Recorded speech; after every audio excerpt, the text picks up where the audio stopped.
When you see that this position is completely blank, that means there is no sensor there. What you need to do is to pair a new sensor to that position. First, press the middle button 5 times.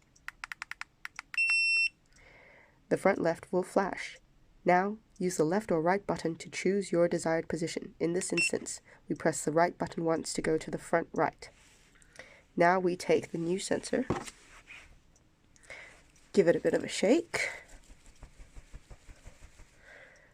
and then this is the place where it receives the pressure data. So we turn on this air pump and we put it directly over and wait for data to appear on the screen. Okay, once that happens, press the middle button once to temporarily save, and then you can pair another sensor, or you can hold down the middle button and exit. Once you've successfully exited, you will go to the main screen.